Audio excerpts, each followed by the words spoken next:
9 вазъияте ки метавонад дар вақти дучанд шудани оксиген ба вуҷуд ояд. дар атмосфераи мо ба миқдори 21% оксиген мавҷуд аст. тамоми ҳаёти мо ба ин сатҳ мутобиқ карда шудааст. мо инро дар рӯи хати худ хусусиятҳои ба таври муъҷизавии оксиген зикр карда будем. чӣ мешавад агар ин оксиген дучанд шавад? на он қадар чизи зиёд мешуд. мо танҳо ин дунёро падруд мегуфтем. аммо агар мо сарфи назар кунем ё ин ки ва ё агар тавонем боқӣ бимонем, ҳаёт зеботар ва шавқовартар мешуд. тайёраҳои коғазин дуртар парвоз мекарданд. оё шумо ягон бор дар бораи он фикр кардаед ки чӣ тавр ин ҳавопаймоҳои аҷиб дар ҳаво меистанд? мо ба тафсилот дохил намешавем. ҷуду тайёраҳои коғазин ҳам метавонанд ба ҳамин шакли асосӣ парвоз кунанд. ҷуду як каме истихроҷи ҳавоӣ.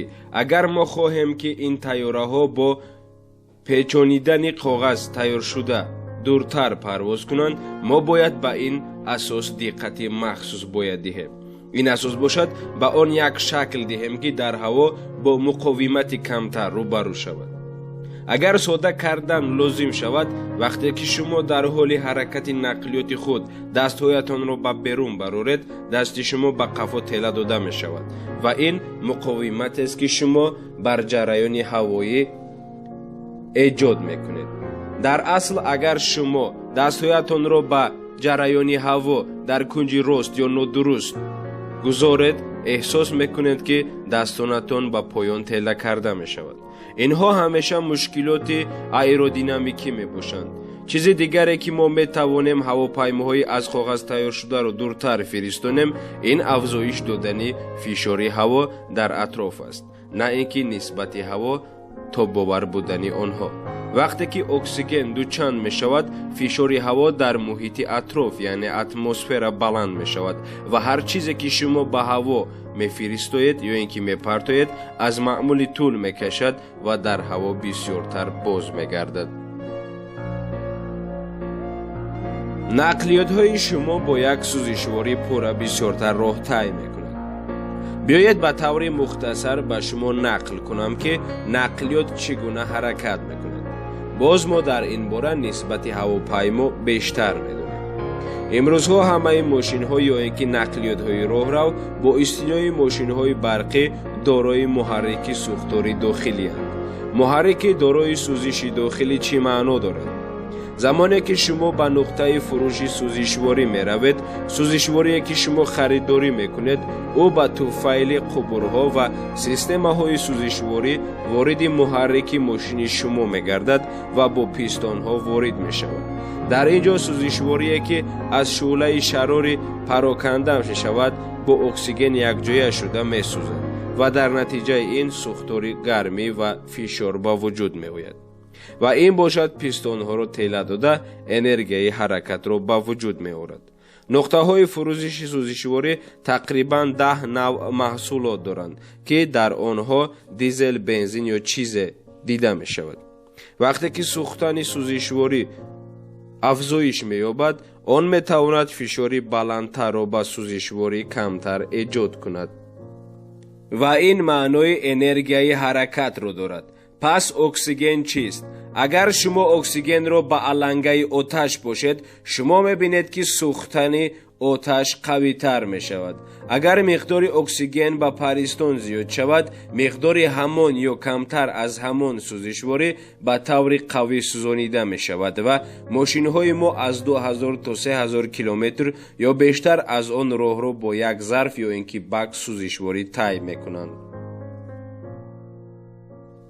мо метавонистем ки дар тамоми баландиҳо аз ҷумла кӯҳҳои баланд зиндагонӣ кунем. вақте ки ба кӯҳи баланд мебароем ё ин ки бо тайёра парвоз мекунем, ба гӯшҳои мо овози аҷибе пайдо мешавад. овозҳои шунавидаатон иваз мешаванд, худро нороҳат ҳис мекунед. гӯё касе ба гӯшатон чизе мемонад ва сабаби ин ҳама фишори ҳаво мебошад.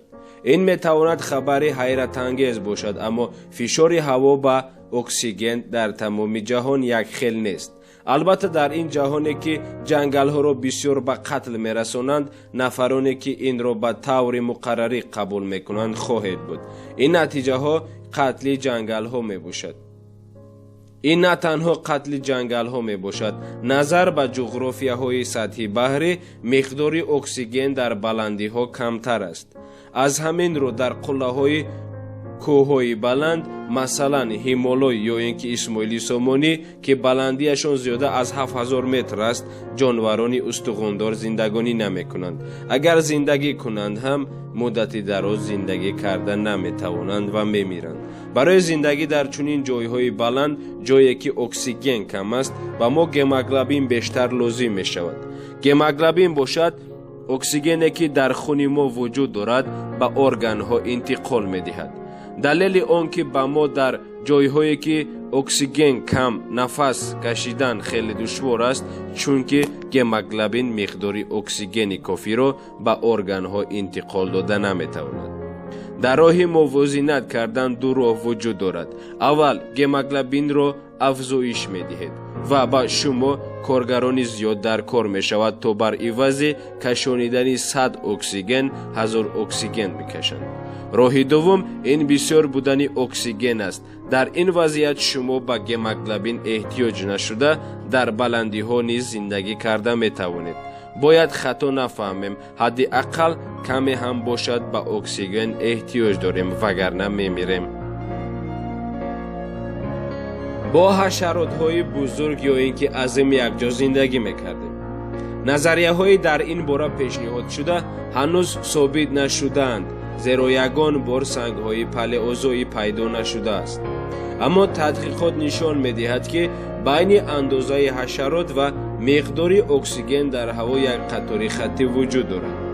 دلیل آن که حشرات در منطقه های خردترند که اکسیژن کم است و عنصرهای نفسکشی ترخیه در جایهای تهیه کرده می شود که فشار جسمان اکسیژن بلند است و رشد سیستم های نفسکشی باعث افزایش وجود حشرات می گردد. همه بسیار عاقل با حرکت و خوشبخت‌تر می شود. در وقتی که طیاره در هوا است، مشکلی پیدا شود، از بالای سرمان نقاب اکسیژن به پیش رویمان می افتد. اساساً آن نقاب پیش از مرگ خود را کم نقص احساس کنید گفته پرتافته می شود. نه این خیل، اما این خیل قبول کردن بهتر است. در بین مقدار اکسیژن در هوا و خصوصیت های معرفتی آدمان علاقه خطی وجود دارد. چقدر که اکسیژن داریم همون قدر خود را بهتر حس میکنیم. برای همین ما هنگام رفتن به جنگل منطقه های سبز خود را خوب حس میکنیم.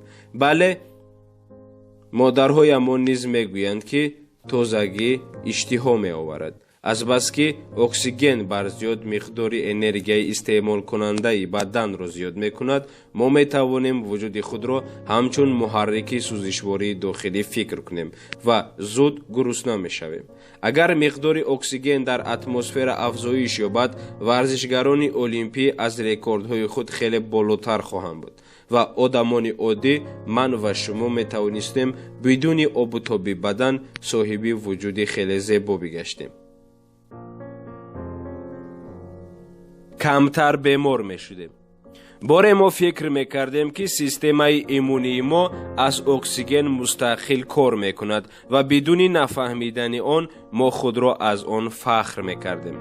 اما بعدتر ما فهمیدیم که سیستم ایمنی ما دارای حجره های معده و که نیتروفیل ها جریان خونی سفید می باشد، با شرافت اکسیداد NADP ایون ها با ممبرانه های حجروی باکتری ها با استخوان ها پرتافته می شوند و آنها را ویران می کنند. شماره اکسیدها NADP با مقدار اکسیژن وابسته است. همان طور چقدر که اکسیژن زیاد، همان قدر اکسید. جوان می‌مردیم ولی زود زندگی می‌کردیم. ما فهمیدیم که وقتی که اکسیژن خیلی بلند است، ارگانیسم تیزتر کار می‌کند، سالمتر، خوشبخت‌تر و غیره. علاوه بر این همه جهت‌های خوب از بس که مبادله ماده‌ها و تورید دائمی صورت می‌گیرد و نیروهای بیشتر تولید خواهد کرد، ما پروتئین‌ها را تیزتر استحصال می‌کردیم. ما دنکه خود را تیزتر تکمیل داده و ارتباط حجیره را تیزتر به عمل می آوردیم که این به پیدایش نمودهای ریاکتیوی اکسیژن که رادیکال های آزاد را در بدن ما آورده می رساند سبب می شد. رادیکال های آزاد نااستوار بوده حجیره های ما را به معتدل می سازاند یا اینکه حمله می کند. این را فشاری اکسیداتیوی می نامند. گمان نکنید که این بیماری تنها از آن عبارت است که آن را استرس می‌نامند. عیان کنیم که سبب بیماری های آلزایمر، پارکینسون و دیگر بیماری ها هم می شود. اساساً همه چیز را بسیارش ضرر. دنیا خاتمه می‌یافت. بیایید بعد از این قدر گفته ها به خلاصه برسیم. ما الکی به شما گفته بودیم که اگر اکسیژن در 5 ثانیه ناپدید شود چه روی خواهد داد و هیچ چیزهای خوبی به عمل نمی آمد. حالا ما می توانیم در وقت دوچند شدن اکسیژن نیز همین چیزها را بگوییم. کاهش و افزایش هم برای زمین و همه دیگر موجودات زنده چیز خوبی نیست. در همه جا آتش سر میزند. شراره ناچیز یا اینکه همه گونه شمع میتواند ساختارهای بزرگ را به وجود آورد. اینچنین طوری که ما کم پیشتر گفتیم شماره رادیکال های آزاد فرزندان وجودی ما می باشد. متال ها تیزتر زنگ میزنند و به پوسیدن شروع میکنند. از این رو همه اشیاءهای متالی اطراف ما زودتر خراب میشدند. همه چیز زیادتی ضررناک. در خاطر یابید که در این روی زمین قریب همه چیز زهرآلود است. تنها آن چیزی که ما میگیریم و چقدری که میگیریم معین میکند که زنده مانیم یا نه. شاید ما در مدت کوتاه از حد زیاد آب استعمال کنیم جان خود را از دست دهیم. استعمال از معیار زیادی آب توازن نمک را در بدن ویران کرده، معاینه سرمان را وسیع کرده و عاقبت ما را میکشد. موافق یک تحقیقات آمریکایی پیر جک بین مقدار اکسیژن در اتمسفر و بیماری گرفتاری سرطان شش تناسب خطی وجود دارد. حجم اکسیژن در اتمسفر در همه جا یک خیل نیست. بین کالیفرنیا و کلرادو فرقیت بلندی تقریبا 3500 متر تشکیل میکند و فرقیت سطح اکسیژن در این دو منطقه تقریبا 34.9 را تشکیل میدهد. موافق یک تحقیقاتی که در منطقه های دارای فرقیت بلندی فرقیت سطح اکسیژن گذرانیده شده است، خوف پیدایش سرطان شش برای آنهایی که در منطقه های بلند زندگی میکند خیلی کم است. در نتیجه اکسیژن زیاد و کم هم ضرری زیاد دارد.